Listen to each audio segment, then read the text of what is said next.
Hello, my friend. Welcome back to another video. So today is all about the ring pour and altering ring pours and using different types of products for ring pours. So stay tuned. I'm going to show you how I made not only this one, but two other ring pours and the products that I used to do them. They were very simple. I absolutely love this painting right here. It turned out fantastic. You are seeing the end result here of this painting, and I have to say it's one of my best ring pours ever. I love the colors. So let's get started. So to start off, let me just say the way the paints are mixed and the names of the colors are all going to be in the description for you. Now, what I did was I took several colors, layered them into a cup, and onto a canvas that already had white paint on the base, wet white paint. I put a colander down and started pouring like a ring pour into the colander. Now, when you do this, you have to be patient. It's going to take some time for that paint to seep out of the colander, but it's going to leave a really unique and beautiful design. And I implore you, when I lift this colander, pay attention to the center bit. It's just so pretty. So for the sake of time, I did speed up parts of this video, but I want to tell you, when you go to lift up this colander, you want to go slow. And the minute you feel the suction of the paint let loose of the colander, you want to lift it out of there quickly so it doesn't drip all over your design and ruin it. Now, a lot of people at this point will choose to just tilt it around and see what kind of design they get. But I wanted to have some fun. I was going to use this just as a way to de-stress and relax a little bit. So at first I started to wreck it. My intention was to wreck the colander pour and then tilt it around and see what I got. But you're going to see that once I did that, I was not happy with the design. I was looking at the curves and I could envision what it was going to look like when I tilted it. And it was just too much blue and green. So I end up coming back and adding in some white and doing a mini ring pour in the center of the colander pour. And boy, oh boy, am I happy that I did that, because I literally created my favorite ring pour of all time. So, when you're doing fluid art and you're just not happy with it, you have to keep going. Now, a lot of people will say, well, you use so much paint. It's just the name of the game. I'm not going to reserve paint and keep a canvas and a painting that I don't like. I'm just going to pour over it until I get something that I do like. It's all your decision in the end, but I choose to keep going until I'm happy. So I added that bit of white to kind of break up the blue a little bit, and then the white in the center. And this is real time, me pouring this ring. You can go slower if you want. I just choose to go a little bit faster with my hand. And now I'm going to tilt it out, and the magic is going to happen. Again, I'm so happy I did this. I'm also going to tell you that beautiful green is a combination color that I made using Neptune's Gaze and Water Dragon Prism Pour. And then what I did was I added a couple of dashes of fluid emerald green in it to darken it up a bit. And I just loved this color combination. I used some pewter, some silver, some ultramarine blue, and it's just bon appetit. So there you have it. That is how I achieved the first ring pour, which was actually started out as a colander pour, but with fluid art, you never know where it takes you, right? So up next, we are going to do another one, but this time no colander, just an actual ring pour, and we'll see what happens. But take a look at the shimmer in this baby.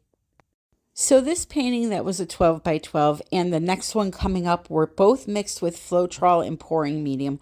I will put the amount in the description below. This canvas here is a cover-up. I had been doing an experiment and I wasn't happy with how it turned out. So I'm covering it up. That's why you see the little bit of blue on the side there. I start out with a white base on the canvas, and the colors in the cup, again, are the same as the first painting I did. How you layer them is totally up to you. There's no rhyme or reason to it. You can put white in between each color. You can put white in between every 3 colors. You can put no white and just color. All up to you. But you can see just how slow I am going here with this, and catching that last drip is really important to not messing up the center of your rings. You can see here how slow I'm tilting.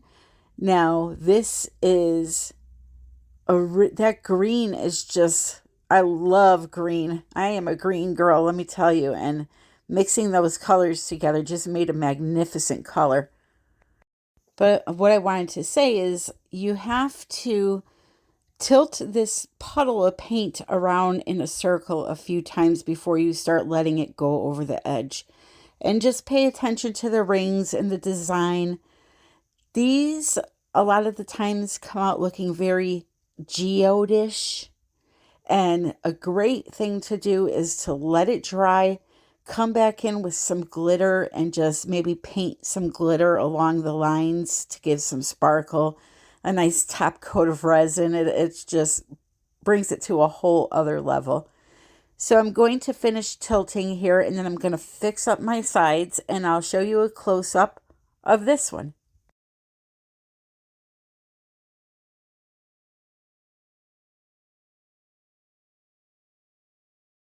So painting number 3 that's going to be coming up after this was made with all Boom Gel colors. They're not thinned with anything. They're right out of the bottle. I chose 3 colors to add a little bit of their brand of silicone to. You're going to be seeing that. All of that information will be in the description. But the thing with Boom Gel is there's a lot of experimenting to do with it still, so I'm pretty excited about it. You can use it on its own for sure, especially in the bloom. It works great. I did a flip cup coming up next, and it turned out really cool. But as I said, I used it straight out of the bottle.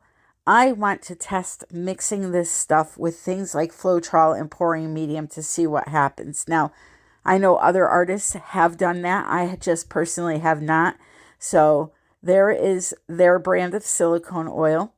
I chose 3 colors, poured some right out of the bottle into the cup, and did not add anything else except for this silicone oil. I put in 3 drops into 3 of the colors, mixed it in thoroughly, and then I layered this product into a cup, poured it out onto the canvas. You'll see it all, but let's just see what kind of magic this Boom Booster creates. I've never used it, so it was the first time for me. So here we go. So this is an 11 by 14 canvas, and it's another cover up.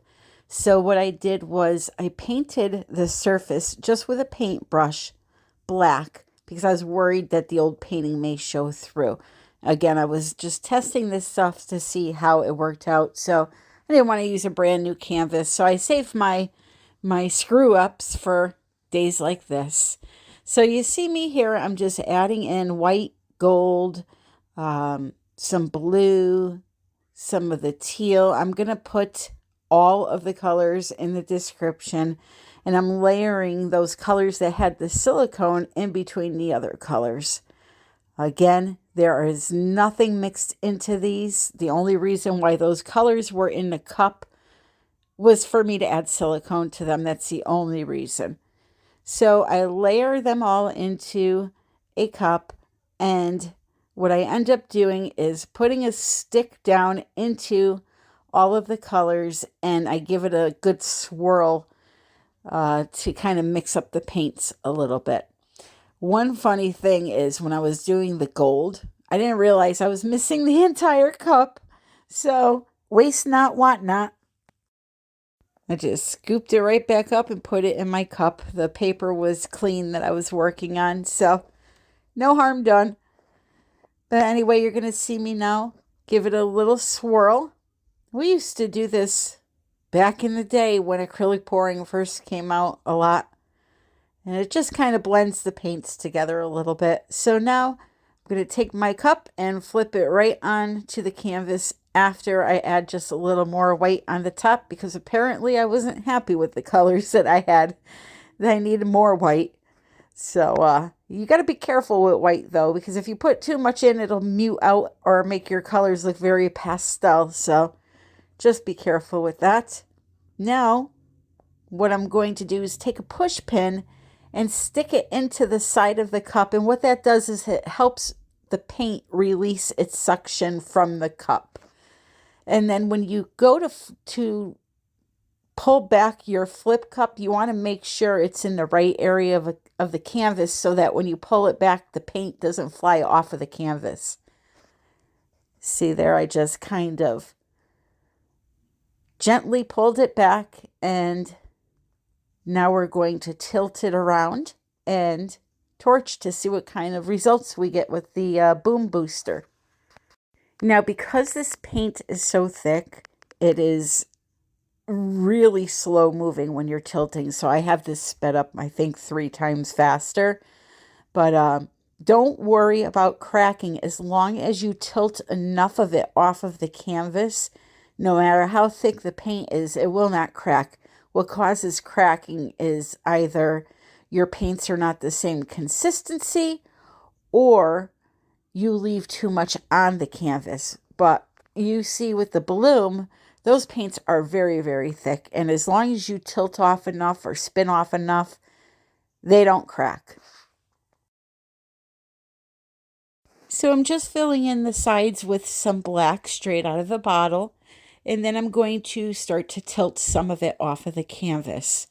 Now, because of the way that I flipped this cup and I tilted it, and then I added the black around the frame area, I decided to kind of leave it like that and swipe the outer edge of the colored paint over the black. And it created this really cool, like, ghost swipe lacing around the edge. That's what I'm doing right now. You're seeing me use just a strip of a paper towel that I cut, and you'll be able to see it here. It creates this really cool hazing effect.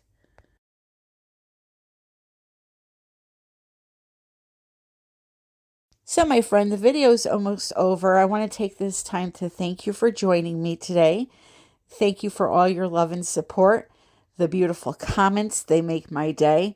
I do read all of the comments. Some days it's hard for me to answer them all because of my hands, and it's just a lot, but I do read them all and they really brighten up my day. So thank you very much for, again, your support and just for taking the time to watch my video. My goal with these videos is to help you understand all the different parts of this art and to get you to do it and to experiment and to have some fun. If you enjoyed the video, please remember to click the like button on the way out and leave a comment. I truly appreciate it. All the supplies that I used today, along with all of my social media links and links to products and coupons, will be in the description of this video. There's a little arrow next to the title that you can click on. It will drop down a menu and you will see all of that information. I love you all. And until the next time, I wish you nothing but the best and happy pouring.